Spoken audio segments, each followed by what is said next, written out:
Hi everybody, it is late September here in Central Virginia and everywhere else. It's kind of a silly thing to say, isn't it?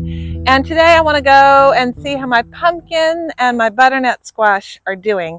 I'm really excited to be growing pumpkins this year, and I've got two kinds of pumpkins. I planted Cinderella pumpkins and I planted Seminole pumpkins. The Cinderella ones are the big ones that are kind of look like a coach, and they are supposed to keep for about 6 months.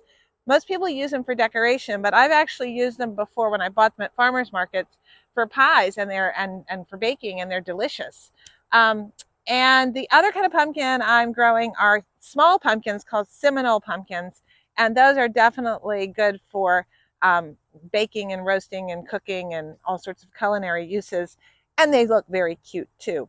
Um, from what I understand, the Seminole variety is good for storing for a long time. And that's really a nice thing. They say they can be stored up to a year with proper conditions.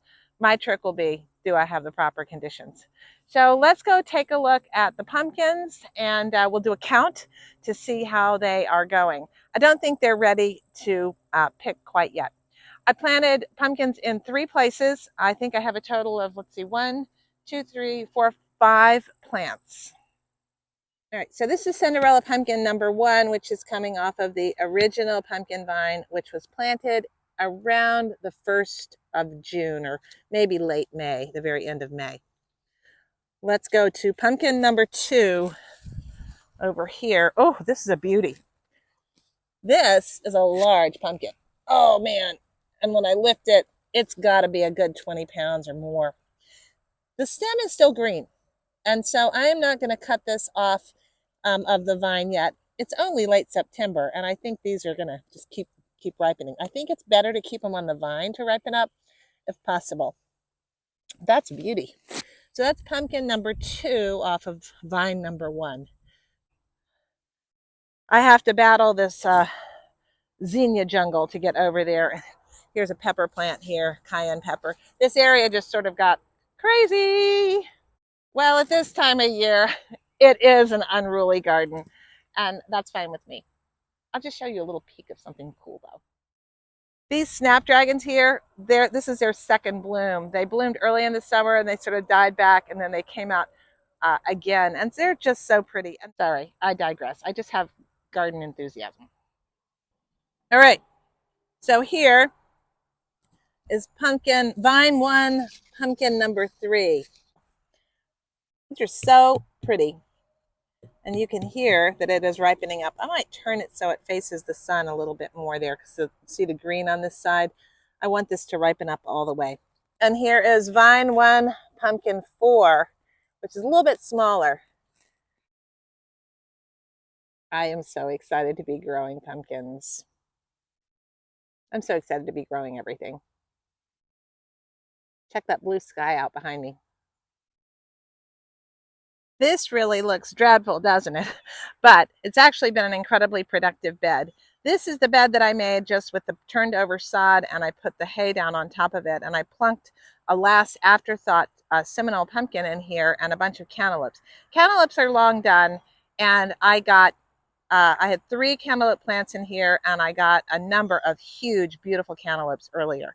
So this bed is, in terms of the cantaloupes, are done, but the pumpkins are doing well. You say, well, why is it dying back here? Well, that's normal.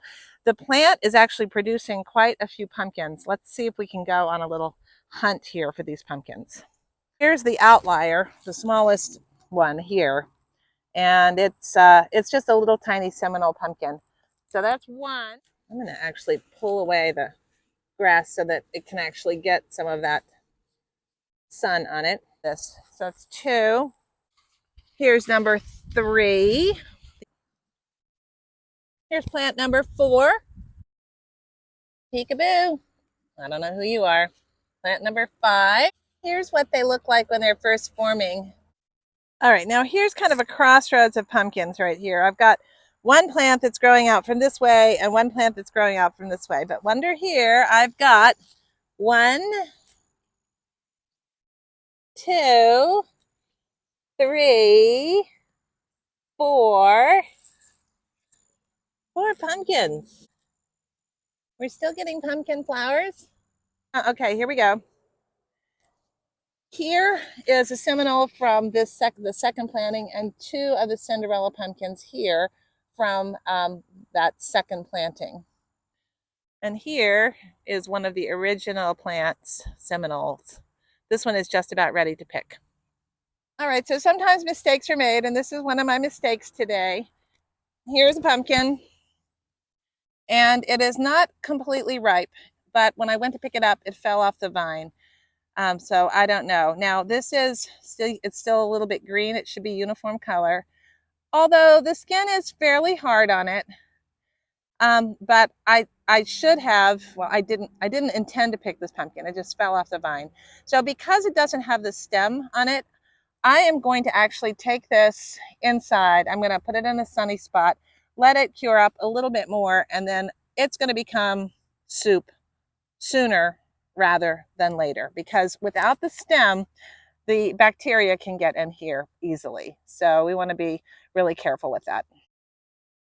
I am really looking forward to making loads and loads and loads of pumpkin soup and pumpkin pie and pumpkin everything. All right, so under this tunnel, we've got a couple more pumpkins growing. Here's another Seminole pumpkin, little guy. And over there is a very nice Cinderella pumpkin. And on the other side of the trellis here, this one's going to be ready very soon. Another of the Seminoles. And another Seminole here. I've lost count. And another Seminole here. This one is a little less mature. You can see the green. And there's one more over here on the other side of this tree. I just let these pumpkins go everywhere. Here's another one right here coming along. As you can see, my butternut squash plant, several of them have started, the vines have started to die back. Again, normal. The ends of the growth still pretty healthy and hardy. And around the plantings, that's where you lose your leaves first. I've already harvested a whole lot of butternut squash off of here. So let's take a look, for example, at this one here. This one is close. You can see that the stem is hard. I'm not going to pick it quite yet because it still has some green streaks down it, but the color is pretty uniform, so this one's getting close.